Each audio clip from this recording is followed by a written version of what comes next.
Hello everyone. Welcome to today's webinar, How to Overcome Missing Appium Functionality. Before we get started, I would like to go over a few items so you know how to participate in today's event. You may have joined the presentation listening using your computer's speaker system by default. If you would prefer to join over the telephone, just select phone call in the audio pane and the dial-in information will be displayed. You will have the opportunity to submit text questions to today's presenters by either typing your questions into the questions pane of the control panel or alternatively virtually raising your hand and we will unmute you for you to ask your questions in person. You may send in your questions at any time during the presentation. We will collect these and address them during the Q&A session at the end of today's presentation. Any questions that we don't have time to answer during this session will be responded to you after the webinar.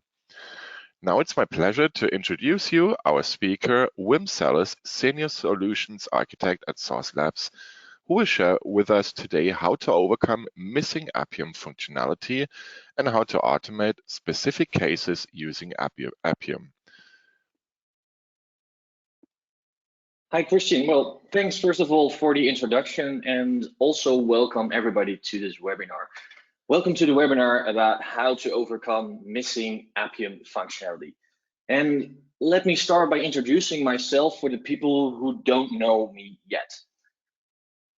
My name is Wim Selles and I'm a Senior Solutions Architect at Source Labs. I'm also a speaker at multiple conferences like, for example, Appium Conference, Selenium Conference, SaaSCon, and also some conferences here in Europe. I'm also the contributing author to two books. A friend of mine a few years ago asked me a question, would you like to write a chapter in my book? So I wrote a chapter about how to use open source software within a large organization. And 2 years ago, he also asked me to write a chapter in his second book. So I wrote a chapter about how to use Appium together with React Native and also some best practices. I also love open source. I'm an open source contributor, especially for JavaScript. So you can find me on a lot of JavaScript projects, for example, Protector or WebDriver.io, and also with Appium. I'm also the creator of a boilerplate, how to use Appium together with WebDriver.io and multiple JavaScript NPM packages. If you want to know more about what I'm doing code-wise with JavaScript, you can just check my GitHub, or you can also find maybe some nice stuff on my Twitter handle. But before I jump into this webinar content, I would like to recognize the situation many of us face today and the fact that this global health crisis has organizations across the globe shifting to a remote workforce. While this move may be temporary for some, it requires testing teams to re-evaluate how they are testing their web and mobile apps. And you might be wondering, what does he mean with this? Well, when I started with my first mobile automation job at a large bank in the Netherlands, we had a device cabinet like this. And maybe some of you also have a cabinet like this. But currently, we cannot use the devices in our cabinet because they're at the office. This means that remote working requires remote devices. And if this is your reality now, Source Labs has put together some resources for you to help see you through these uncertain times. If testing on physical devices has become a challenge for your team, Source Labs provides flexible options to get you access to the mobile devices you need, anytime, anywhere. If you want to know more about this, please register for our upcoming webinar on the 31st of March, where we discuss how to test your mobile apps from anywhere. Our team of experts, including me, are also available to help.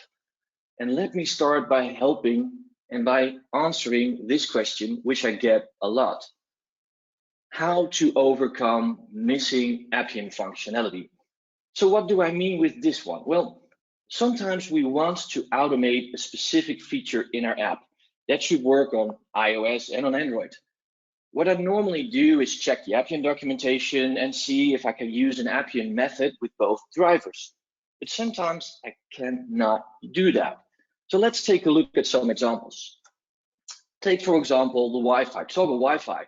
If I would go to the documentation and I would look at the drivers, I would see that, well, only Android is supporting this. This is not supported by iOS. And what about toggle location services? Again, only Android support. Okay, let's do something different. I want to send a text message. Wow, again, this is only Android, and this is only Android for emulators. So you might wonder why. Why Apple? Why are you doing this to me? Well, it's not only Apple itself. Let's take a look at some different things. Take, for example, some gestures. iOS has some awesome mobile commands, like, for example, simple swipes, which make it pretty easy for iOS to mimic specific touch actions a user would normally do. Or what about shake? I've seen a lottery app that uses the shake option in a phone to get random numbers. So it's not only iOS itself, it's also Android. And if we ask ourselves here, why do we have those differences? You might want to know why. Well, there are two reasons for that. First of all, we have two different drivers that behave completely different. We've got the UI Automator 2 driver for Android, and we've got the XCUI test driver for iOS.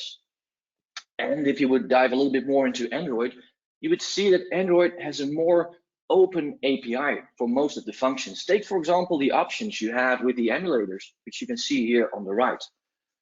You've got options to change location, use camera, use phone. More options than you would have with iOS. But let's get back to the original question, how to overcome missing functionality. Well, what you should do if you need to have cross-browser or cross-device support for certain functionality. Should you just start coding? Well, no. Even though I really like that, I really like to do the coding, my advice would be to ask yourself the same questions when you need to test something manually. First of all, ask yourself, do I need to test this specific function through the UI? Maybe you can even test it on a lower level, like in a unit test. If the answer is no, then maybe go to the next slide.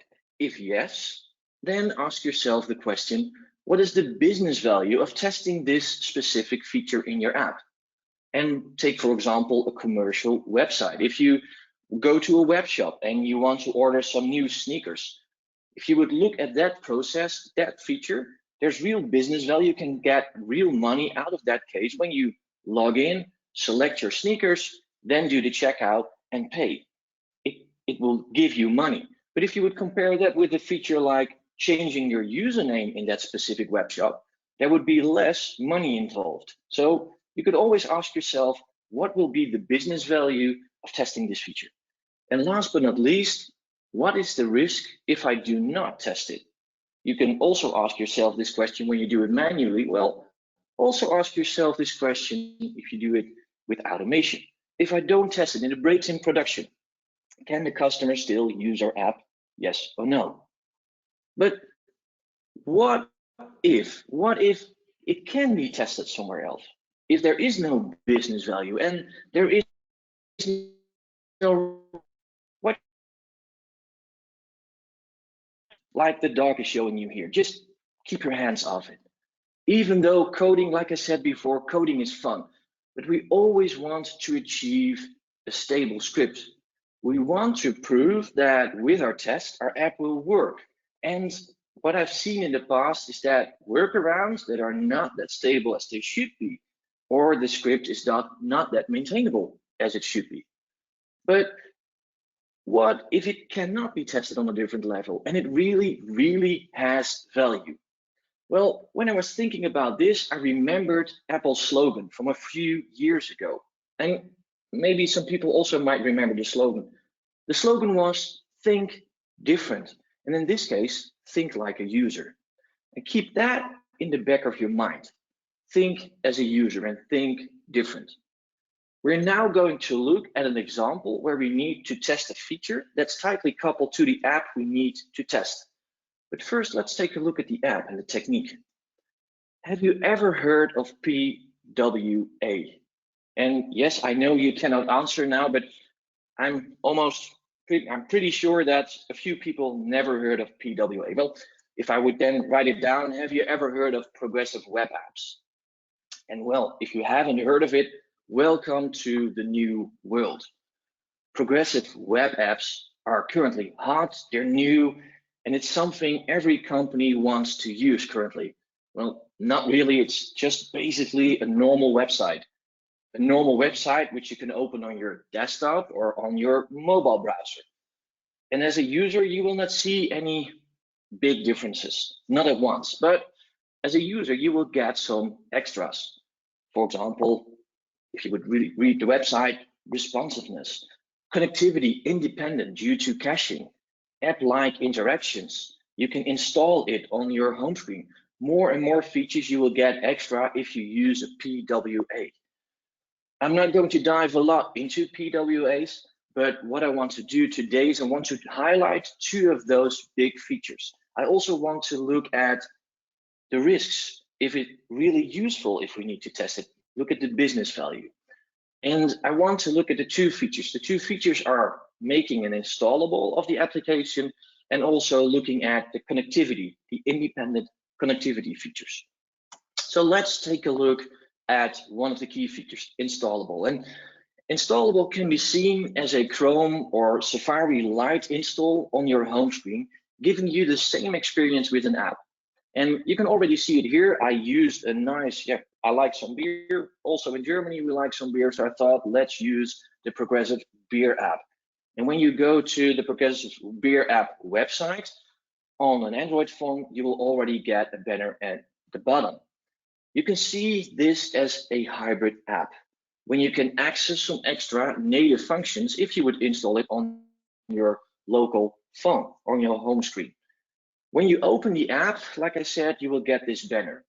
Or you can download it also from the Chrome menu, or you can download it from the Safari menu. When you do that, you will get a pop-up like this. It will install the Chrome Lite version on your home screen, like this. And you would have native app feeling, and especially you will not have your address bar. This is kind of like one of the biggest features of a PWA. If you would look at this, then there's not real added value to test this, because the install process is not something you as a developer or you as a tester or as a user can influence. It's basic behavior from Chrome or from Safari. So broken for you is broken for everybody. So what would be the risk? What would be the business value to do this? If you would also look, for example, at the interaction of a PWA in the installable, the interaction is the same. It uses the same engine or Chrome or Safari, and it also has the same functionality. There might be a business value that your manager tells you you need to test the installation process, but again, the risk that this breaks is very low. We can do it, but well, it might be very fragile even. But there's something else that we can test that has some extra value, and that is caching.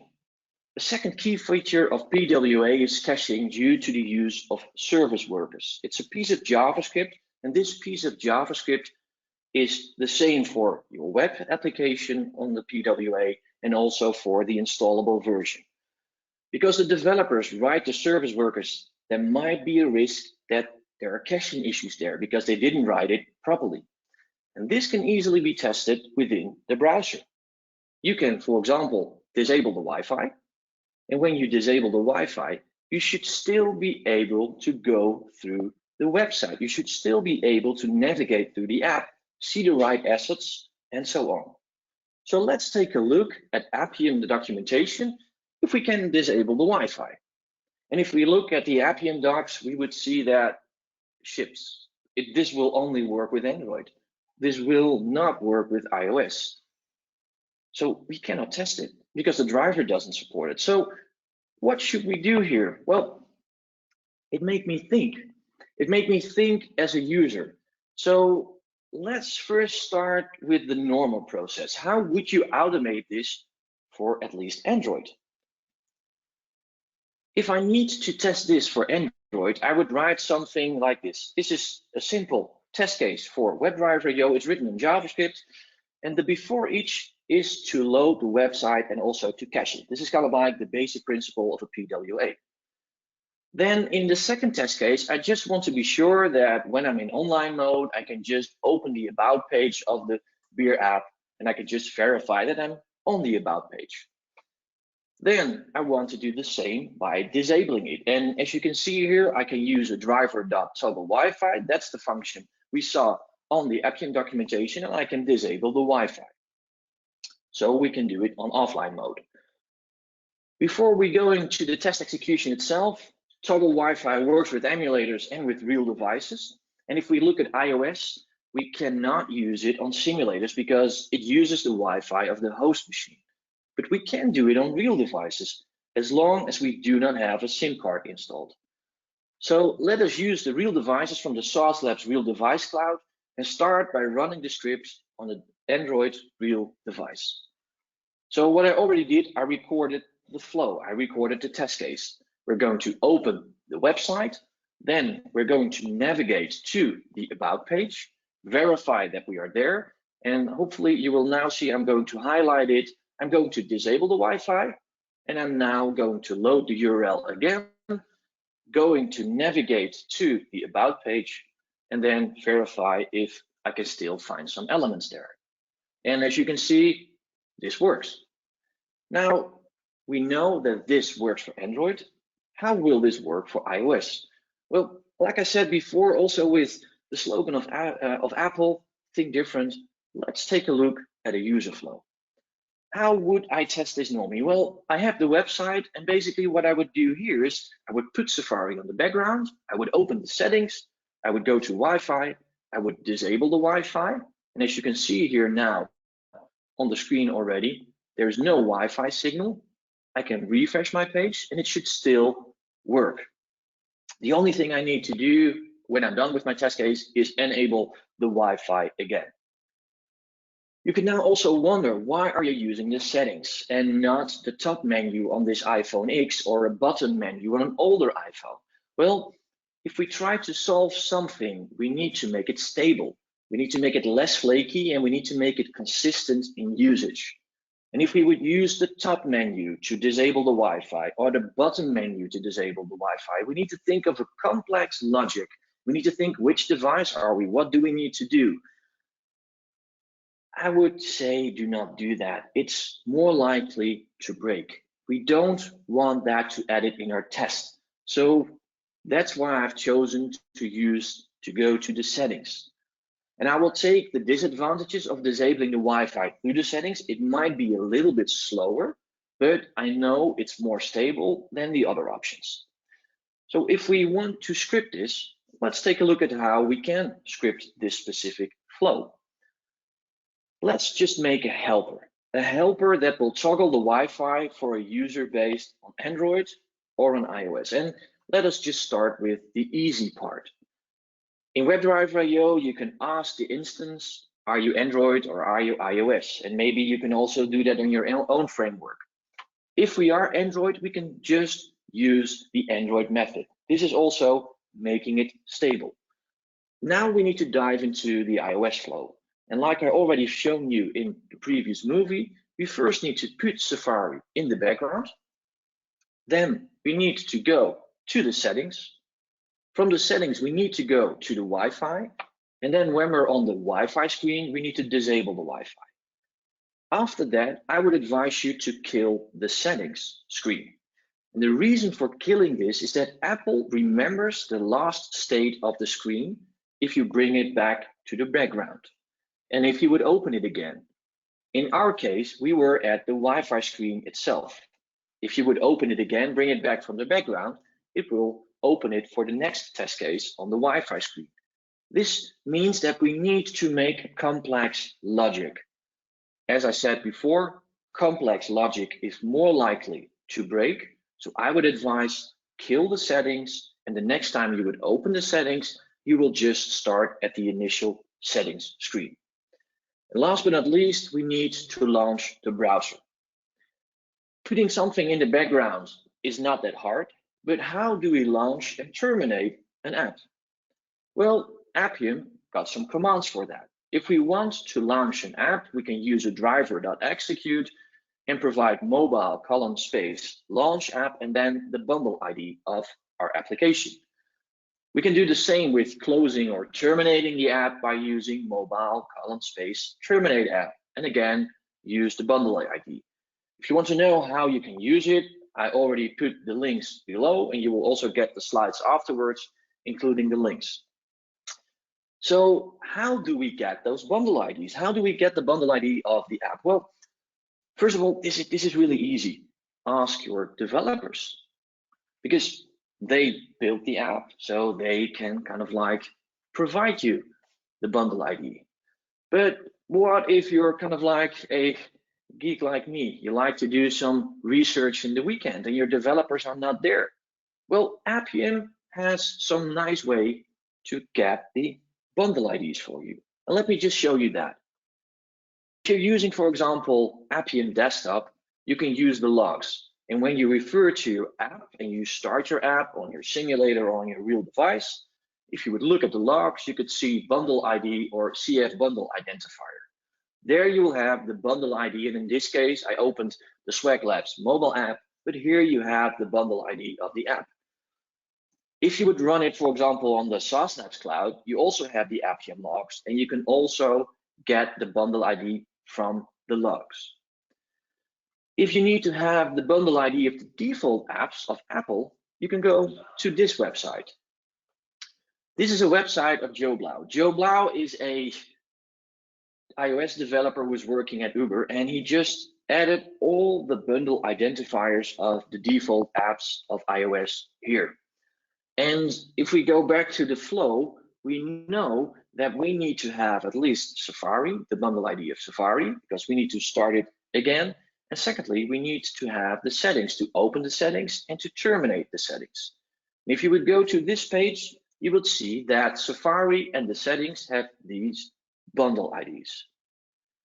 So if we would now put this together, the bundle IDs with putting it to the background and kind of like terminating our app, we get this. We first put our Safari to the background. With this piece of code, we're opening the settings. We now need to do some magic at point 3 and 4 with Appium, but I will discuss that later on. Then we kill the settings. Like we discussed before, better a slower or more stable script than a lot of if-else statements, and we do it with this command. And then last but not least, we launch the browser again. And this first part is done now and looks pretty easy. But before we look at the Appium magic, I need to explain a tricky part. So let's also take a look at that part. As you might remember, we started our project with the browser. Then we need to go to the settings, and the settings live in a different context than the browser. You might have heard of context when you needed to automate a hybrid application. We have a web view context and we have a native app context with the hybrid app. Well, with Safari in the settings, we have almost the same. We have the web view context for Safari, and we have the native app context for the settings. And to be able to select elements in the settings, we need to switch to the native context in our script. So let's take a look at how we can do that. The first part of the Appium magic is to switch to the native context so we can interact with those elements. And this can be done with this command, driver.switch context, and provide a string which is called native app. To find the right elements, we need to use Appium Desktop. So let's open Appium Desktop. What we see here on the left is we've got a screenshot. We see the source in the middle. And if we selected an element, we can also see the selected elements in the right. We need to select the Wi-Fi. So if we select the Wi-Fi, you would also see the Wi-Fi element being highlighted in the source. And then you would also see the selector we can use. But I want to make a remark here. We can use the name attribute, but keep in mind that we are using a device that has been set to English. If the language of the device is different, then you will also have a different name for Wi-Fi. Take, for example, Dutch. If I would use Wi-Fi and then on a Dutch device, it will show me the word Wi-Fi, not with the capitals in it and not with the dash. So keep in mind, this one is language dependent. If we add the selector to our screen, to our script, we need to do kind of like the following steps.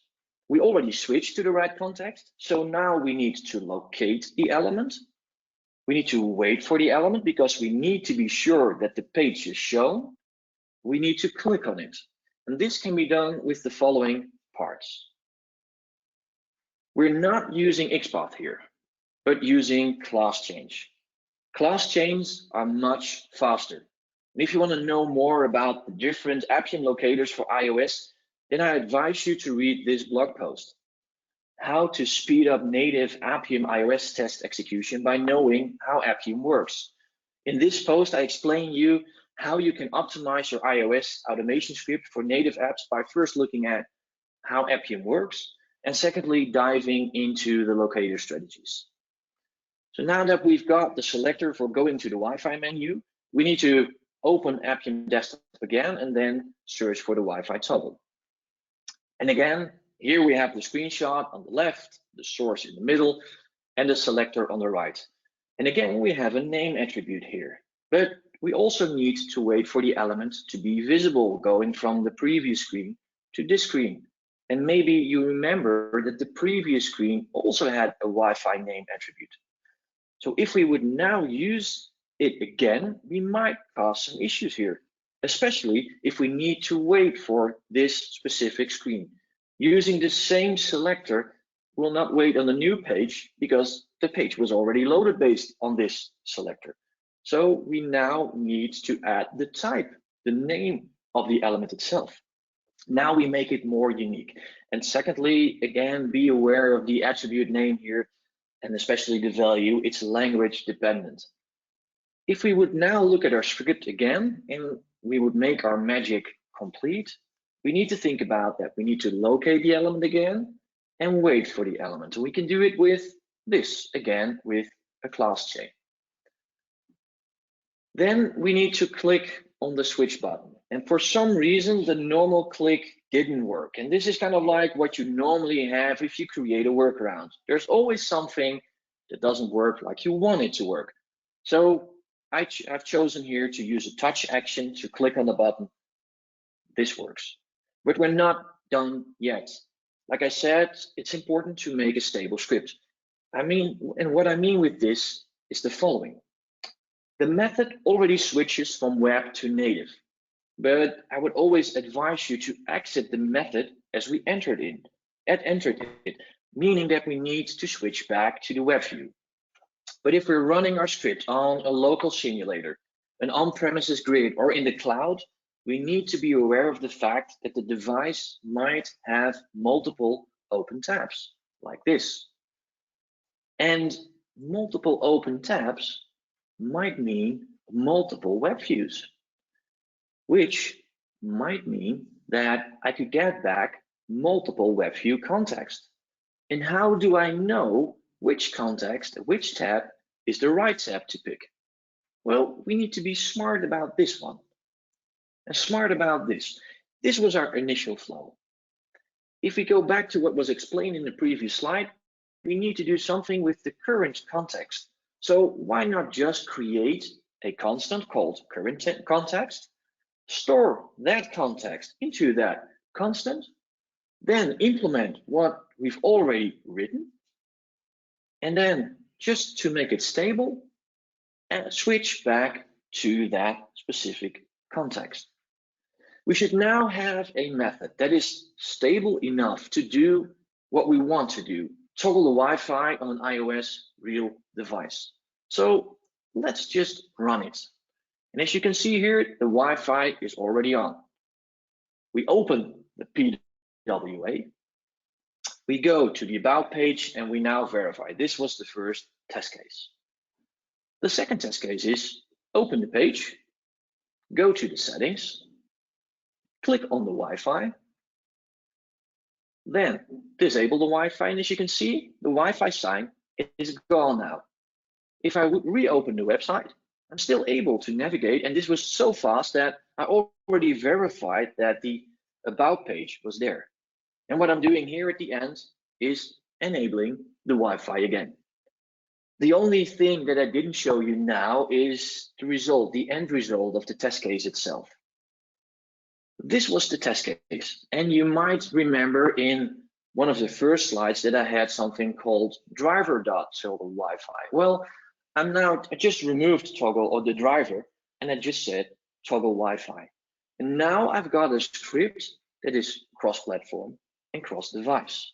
And I just want to highlight one thing, and I maybe mentioned it 2 times already, but if you disable the Wi-Fi, enable it again, unless you want to annoy your colleagues, because if you disable the Wi-Fi, their test cases, if they want to run the test on their devices, will fail. So please also enable the Wi-Fi again, and you can do that in an afterhook, depending how you want to solve it. So was it worth it? Well, yeah, for this specific test case it was, and it might need to do some more tweaking, but we can now use it for iOS, for Android, and also on different devices. So we've got a cross-platform and also a cross-device solution. So hopefully I've shown you now how to overcome missing Appium functionality with Appium, that you also know when you should or should not find an alternative solution, and how you could think as a user to create alternatives for missing Appium functionality.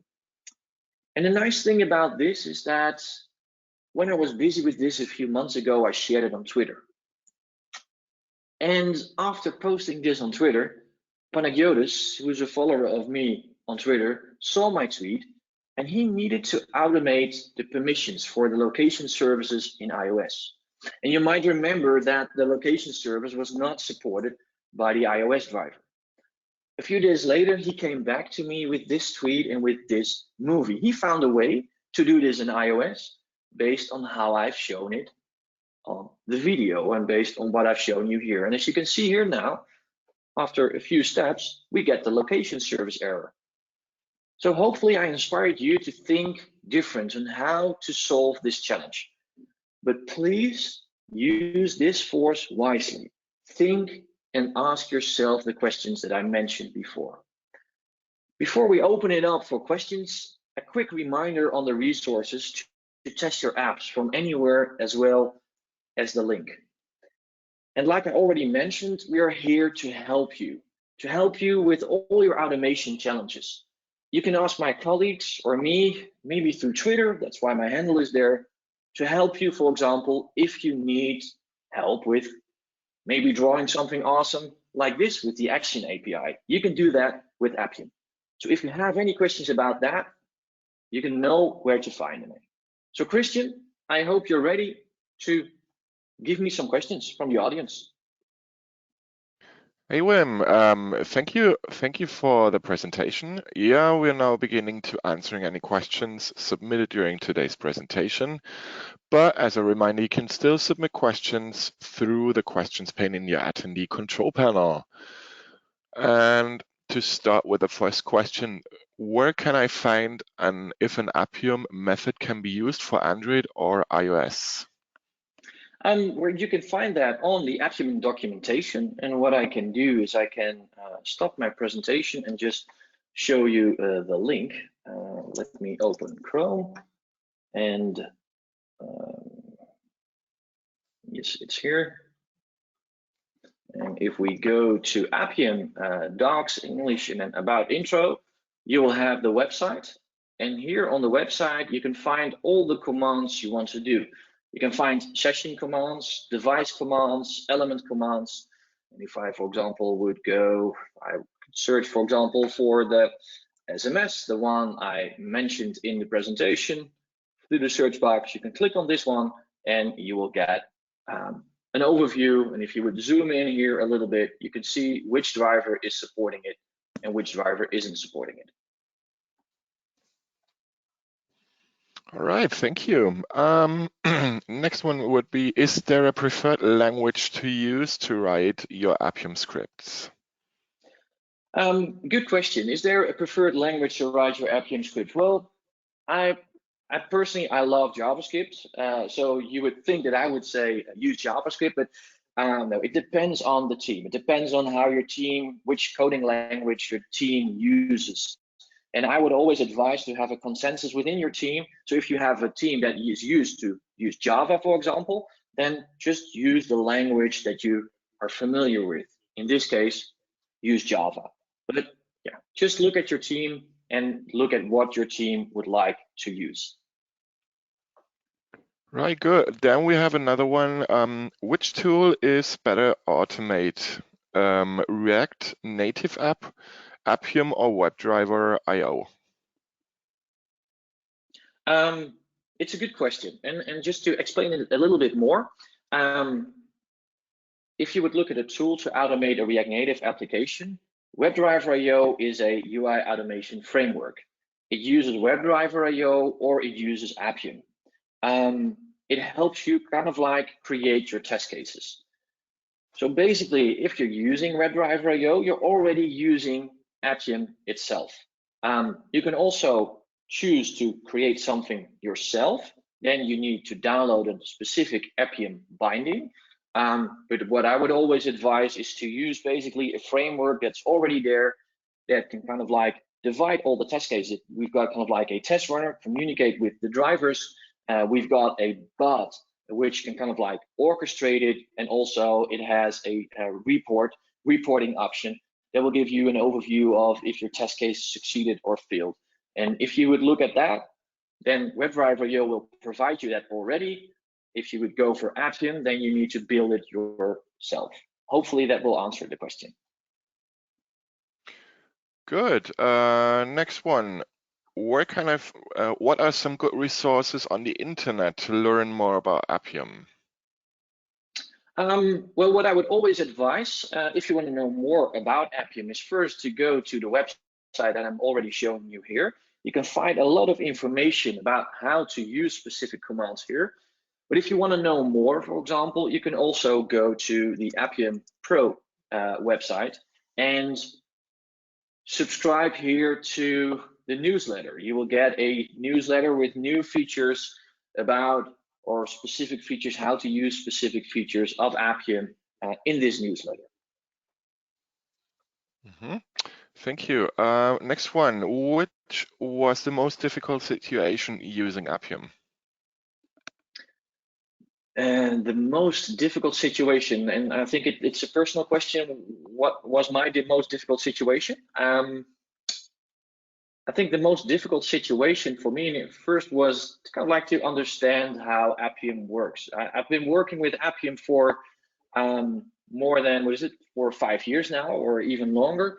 And I think a few months ago, I just looked properly to the documentation, and then I figured out that there's much more you can do with Appium than I could ever imagine. So most difficult thing for me was just to start reading documentation instead of using the tool directly. Okay, thank you. You mentioned that Swipe is supported in iOS and not in Android. Then how can we achieve Swipe in Android devices? Good question. Good question. Swipe it's supported on both devices or both platforms. The only thing that I mentioned in the presentation is that for iOS, you've got some simple gestures. You've got some simple commands to do, for example, a swipe or a zoom or that kind of stuff. If you want to do that with Android, you need to use the Actions API. And with the Actions API, you kind of like need to code. It's a little bit more complex to say, okay, I'm going to push the screen, then I'm going to hold it for 2 seconds, then I'm going to move my mouse from left to right, or from right, or my finger from left to right, or from right to left, doing the swipe. So you need to do some more calculation. So it is doable, but yeah, for Android, you need to make it, you need to have some more code to do that. Good, okay, excellent. Is it possible to delete iOS app for certain scenarios only? This is a good question. And I had a question about this a few weeks ago. There is a difference in the way iOS and Android handle resetting or removing the app. And basically the question here is it possible to delete a specific app? I'm not 100% sure if there is a command, so I need to dive into that. But if you would look at what I've shown you before, you could also think as a user. And how would your user do that? By, for example, if you're on the home screen, press on that specific app for a few seconds, then you will get a pop-up menu, and there you can delete it. So yes, there is an option by just thinking as a user. There might be an option to delete the app also for iOS, but yeah, I need to dive into that one. Great. And then, maybe a personal question for Wim, but how did you learn so much about Appium? What did you do for it? Oh, good question. Yeah, what did I do for it? Well, basically, I like to solve puzzles, and if I see something that I cannot do with Appium, I just dive into the documentation. I do some proof of concept just to see if I can make it work, yes or no. So it's more like I'm having fun when I do the investigation. That's the way how I learn. See a problem, try to fix it with Appium, and then in the meantime, learn it by doing it. Great. Is there any best practice to test specific locale in your app? Let's say our app supported many countries and many languages. Sorry, can you repeat the question, Christian? Yes, of course. Is there any best practice to test specific locale in our app? Mm-hmm.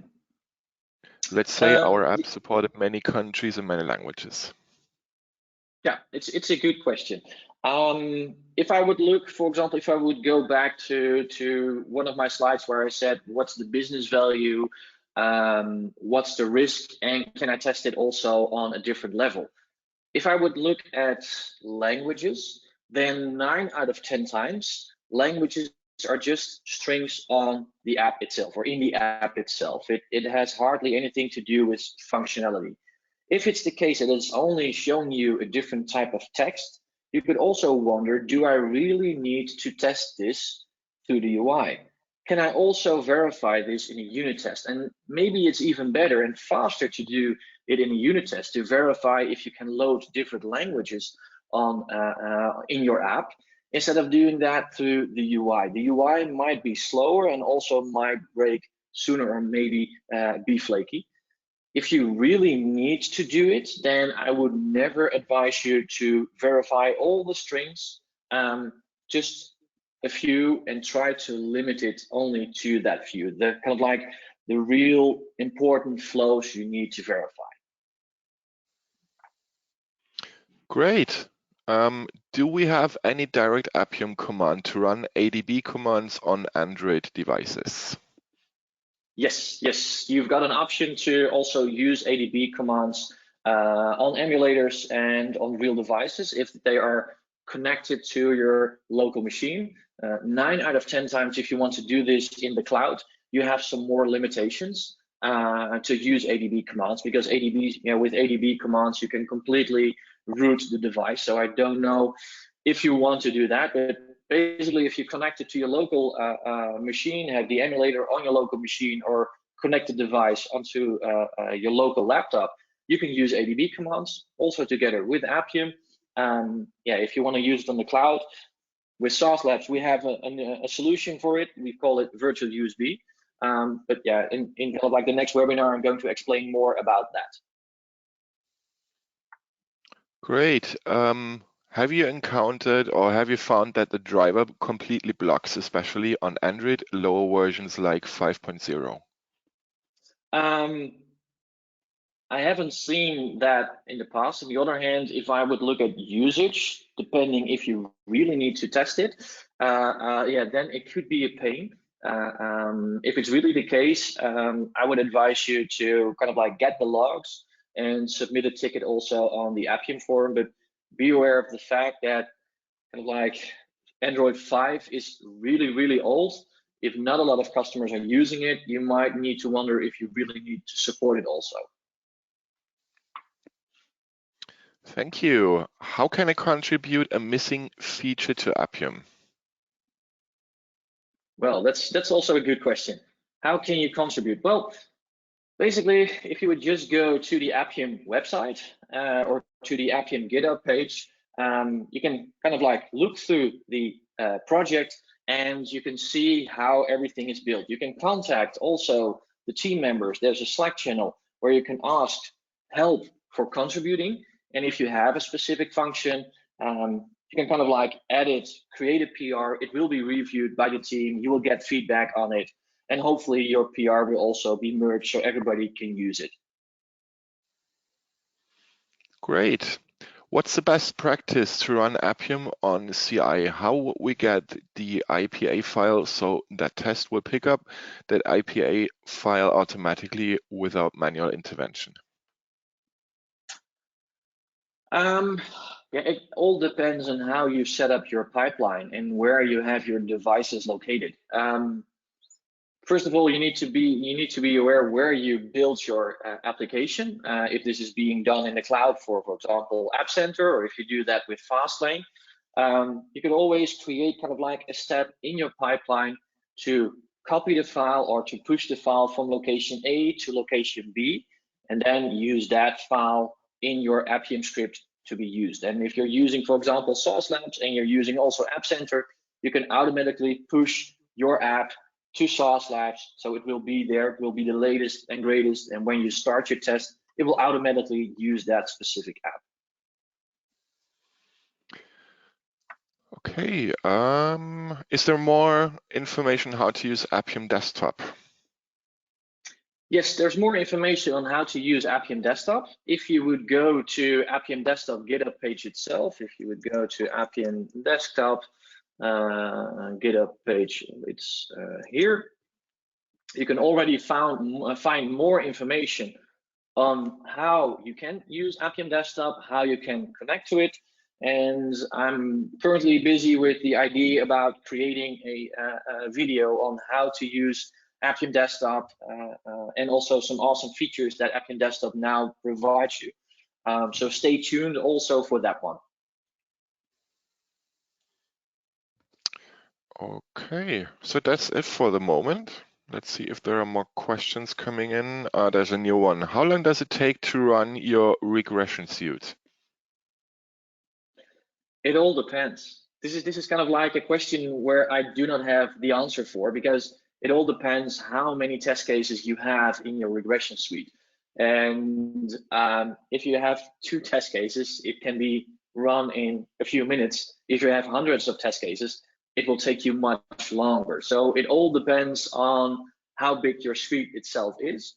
The only advice that I would give you is that if you would look at real devices or testing it on emulators and simulators, Appium might be a little bit slower in comparison to desktop tests. So do not compare the test you would have on a desktop test, a web test, with Appium. It will always be a little bit slower. And then make sure that you're only testing the things that really give you value, really give you business value. All right, what do you advise for parallelization of tests? What would be my advice for the parallelization of tests? It's also a good question. There are multiple options. First of all, if you want to use real devices, then you need to be aware of the fact that if you use real devices come with a price. And even though you can have multiple different devices in a cloud, for example, it's always hard to execute it on the same device itself. You can use, for example, in our cloud, you can use dynamic allocation, meaning you just provide a regular expression and say, I want to run it on an iPhone 6, 7, or 8, just give me what is available, and it will then easily do the parallelization for you. If you want to do proper parallelization, maybe you can use emulators and simulators for the proper parallelization, because then you can spin up multiple of the same devices with the same configuration at the same time, which will cost you less money in comparison to using that on the real devices.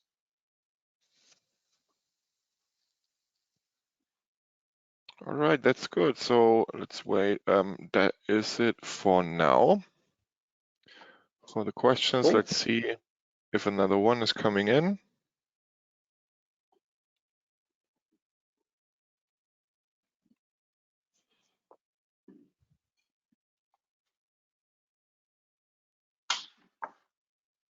Okay, there's nothing more coming in. So thank you, Wim. Thank you for answering the questions. And thank you everyone for attending today's webinar.